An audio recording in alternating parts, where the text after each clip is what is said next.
शन्नो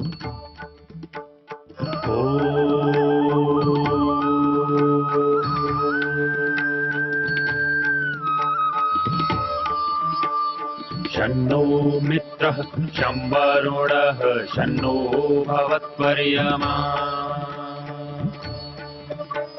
शन्न इन्द्रो बृहस्पतिः शन्नो विष्णुरुक्रमः ॐ शान्ति शान्ति शान्तिः।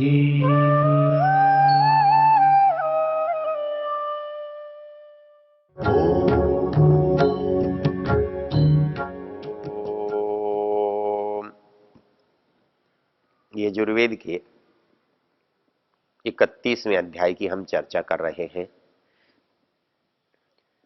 और हमने वो यात्रा पूरी कर ली जिससे इस मनुष्य का इस संसार में अवतरण होता है।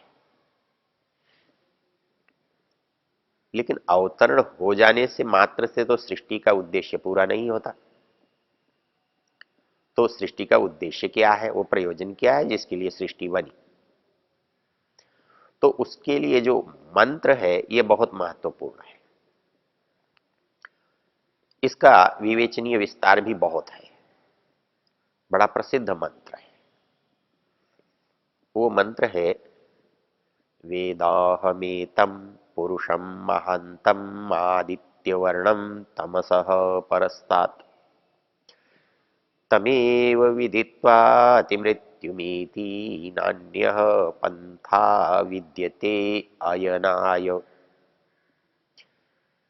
इसका एक एक शब्द महत्वपूर्ण है। वैसे तो हर मंत्र महत्वपूर्ण है, हर मंत्र का हर शब्द महत्वपूर्ण है, लेकिन मनुष्य जीवन का जो प्रयोजन है, ये संसार में आने का जो उद्देश्य है वो इसमें है।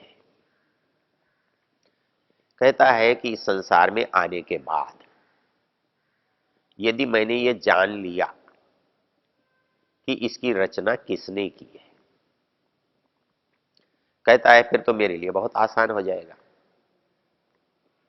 क्योंकि यदि मैंने जान लिया ये रचना किसने की है तो एक तरह से मैं उस तक पहुंच ही गया, और जब उस तक पहुंच ही गया तो इस सारे संसार में मुझे एक ही तो खोज थी। इस संसार को देखकर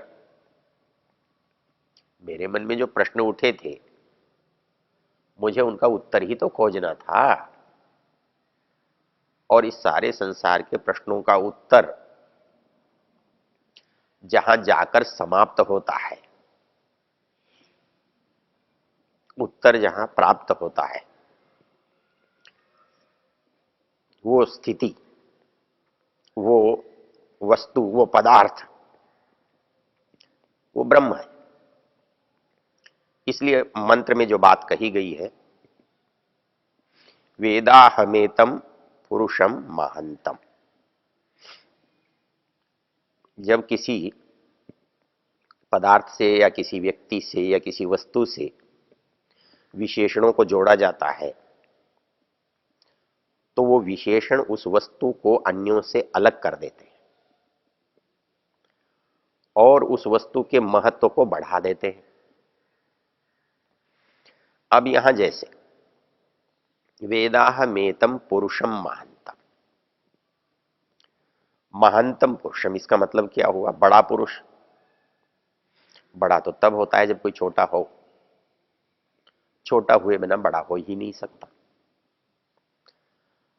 तो वो ये कहता है मैं उस बड़े को जान गया हूं।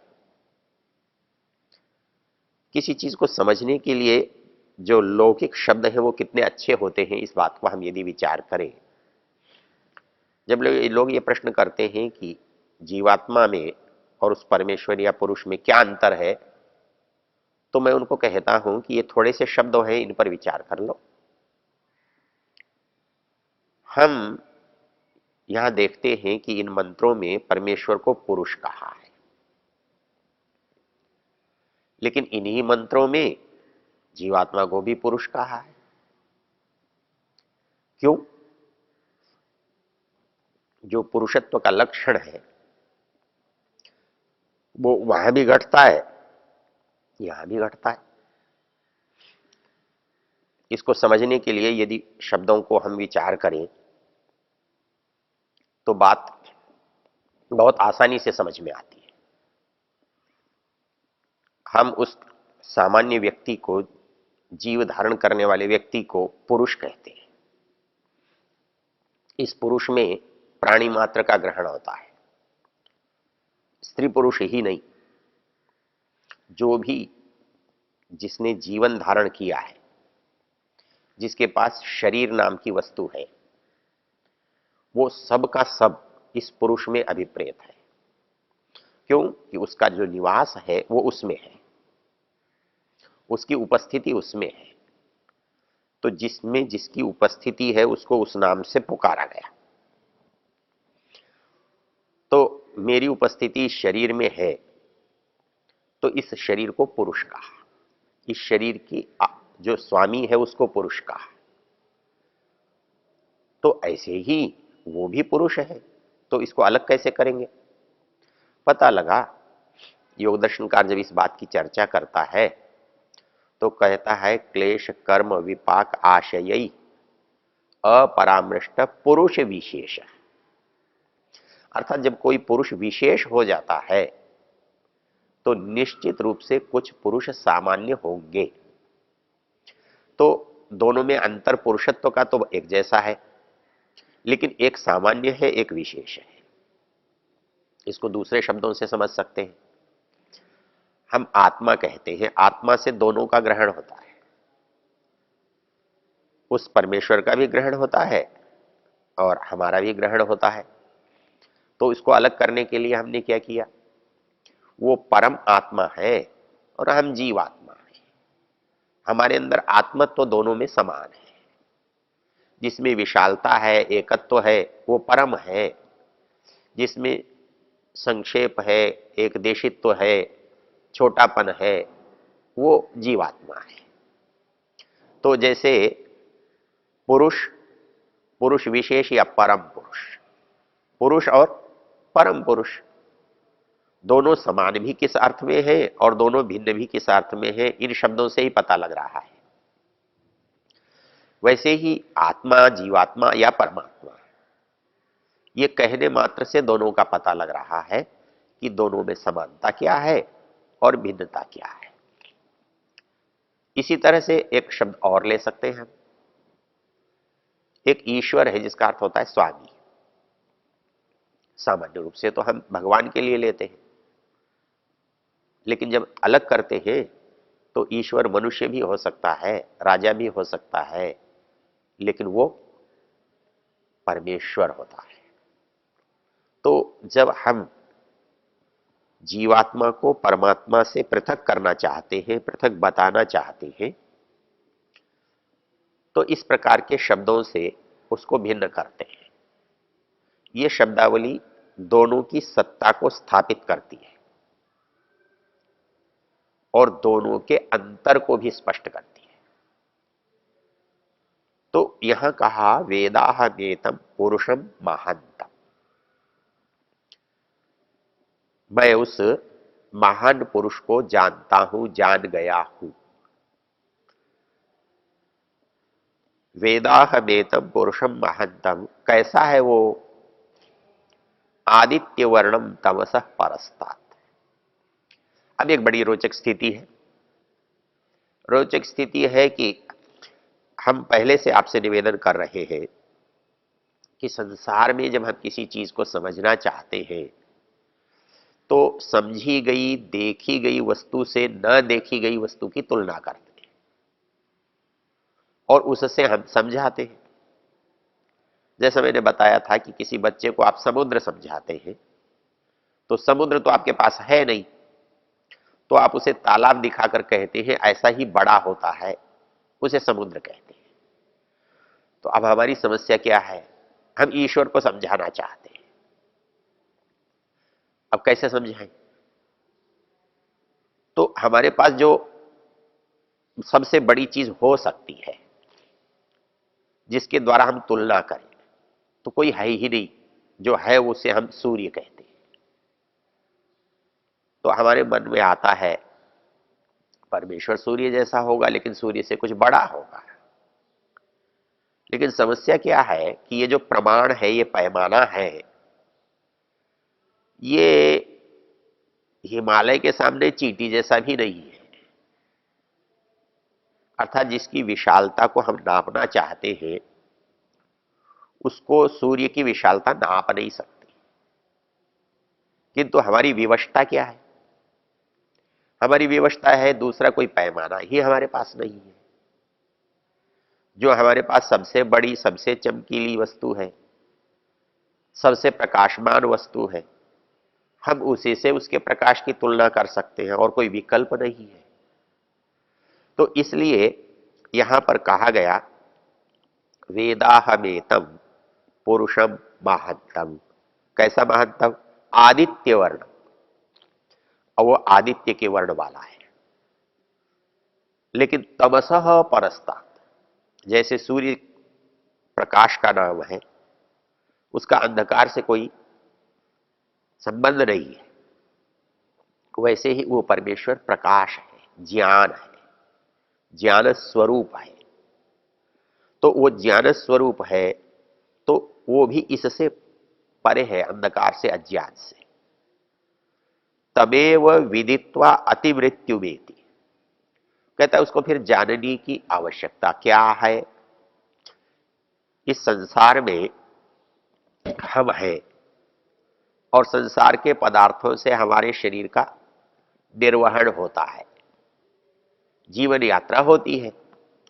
तो इस शरीर की जीवन यात्रा यदि इस संसार से हो जाती है, तो फिर हमें उस आत्मा को जानने की आवश्यकता क्या है। उस आत्मा को जानने से कोई शरीर का भला तो होता नहीं है। शरीर का भला करने के लिए तो दुनिया को जानना पड़ता है। शरीर भौतिक पदार्थों से बना है और भौतिक पदार्थों को जानने से ही इस शरीर की वृद्धि ह्रास को जाना जा सकता है। तो हम क्यों जाने? हमें क्या आवश्यकता है उसको जानने की? तो जानने की आवश्यकता क्या है, ये बड़ा विचित्र प्रश्न है। मतलब संसार की वस्तुओं को हम जब जानते हैं, उन वस्तुओं का उपयोग करते हैं, उनसे लाभ उठाते हैं, तो उससे क्या लाभ होने वाला है जिसे हम जाने? और इसी का परिणाम, दुनिया में करोड़ों अरबों लोग रहते हैं, किसी को भी उसकी आवश्यकता नहीं लगती, और नहीं लगती इसलिए वो जानते भी नहीं। उनके मन में जानने की इच्छा भी नहीं होती है, प्रयत्न भी नहीं करते हैं। तो फिर यहां उसका उल्लेख करने की आवश्यकता क्या है? वो कौन सी बात है जिसके कारण से उसे जानना चाहिए? इसके लिए एक रोचक तथ्य मैं आपके सामने रखूंगा। आचार्य उदयन एक बहुत बड़े दार्शनिक हुए हैं, और इतने बड़े दार्शनिक हुए हैं, बौद्ध काल में ईश्वर की सिद्धि के लिए उनसे बड़े तर्क किसी ने नहीं दिए। और उनके तर्क कितना महत्व रखते थे, उसके लिए एक छोटा सा घटनाक्रम जानना बहुत अच्छा रहता है। आचार्य उदयन का प्रसिद्ध ग्रंथ है न्याय कुसुमांजलि, जो ईश्वर की सिद्धि पर काम करता है। एक बार उदयन जो है घूमते हुए जगन्नाथपुरी पहुंच गए, और वो ऐसे समय पहुंचे जब मंदिर बंद था। उन्हें बहुत बुरा लगा और उनको गुस्सा आया। तो उन्होंने एक पंक्ति लिखी, ऐश्वर्य मनमत्तोसी माम अवज्ञाय वर्तसे समुपस्थितेषु बौद्धेषु मदधीना तव स्थिति। उदयन कह रहे हैं भगवान को संबोधित करके, अरे बोले भगवान, ऐश्वर्य मदमत्तोसी, तू अपनी संपत्ति पर, तू अपने ऐश्वर्य पर मदमत्त हो गया है क्या? जो मैं तेरे दरवाजे पर खड़ा हूं और तू मेरा अपमान कर रहा है, मुझसे मिल नहीं रहा है, मुझे दर्शन नहीं दे रहा है। ऐश्वर्य मदमत्तोसी माम अवज्ञाय वर्तसे। बोले पर याद रखना, जब बौद्ध लोग आएंगे ना, तुझे इस दुनिया में बचाने वाला कोई नहीं होगा। मदधीना तव स्थिति, तेरा अस्तित्व मेरे द्वारा बचाया जाएगा। तेरे होने नहीं होने का फैसला मैं करूंगा। क्यों कि बौद्ध तो ईश्वर को मानते नहीं है और वो नास्तिक है, शून्यवादी है। तो उस समय जो शास्त्रार्थ हुए उनमें आचार्य उदयन ने ईश्वर के अस्तित्व को सिद्ध किया।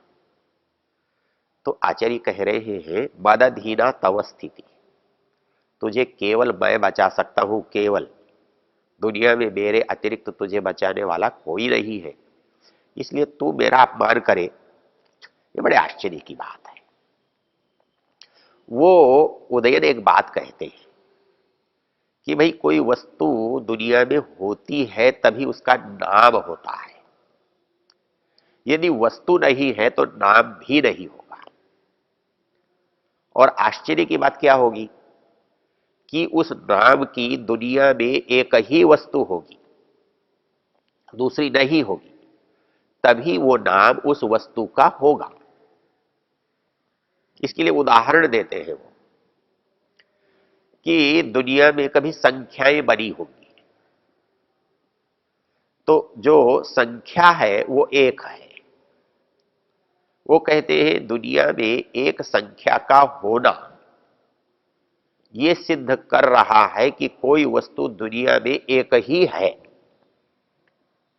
यदि संसार में कोई वस्तु अपने आप में एक ही न हो तो एक शब्द का उत्पन्न होना संभव नहीं है। दुनिया में एक शब्द बना है और दुनिया में एक शब्द काम में आ रहा है, तो जो एकत्व है, ये जो एक संख्यात्व है, ये संख्यात्व आपको सिद्ध करना पड़ेगा कि दुनिया में कोई चीज ऐसी भी है जो केवल एक है और एक के अतिरिक्त कुछ नहीं है। और ये भी सिद्ध करना पड़ेगा कि उस जैसी दुनिया में दूसरी कोई चीज है ही नहीं, इसलिए वो एक है। तो ये जो एकत्व है ये परमेश्वर को सिद्ध करने का सबसे बड़ा प्रमाण है।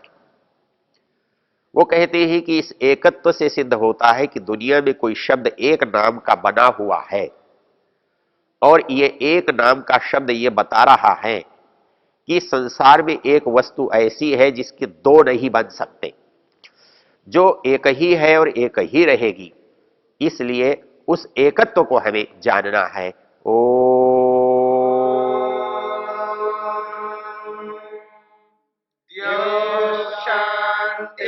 शांतिरंतरिक्षं शांतिर्पृथिवी शांतिरापः शांतिरोषधयः शांतिः वनस्पतयः शांतिर्विश्वे देवाः शांतिर्ब्रह्म शांति सर्वं शांति शांतिरेव शांति क्षमा शांतिरेधि। ओम शांति शांति शांति।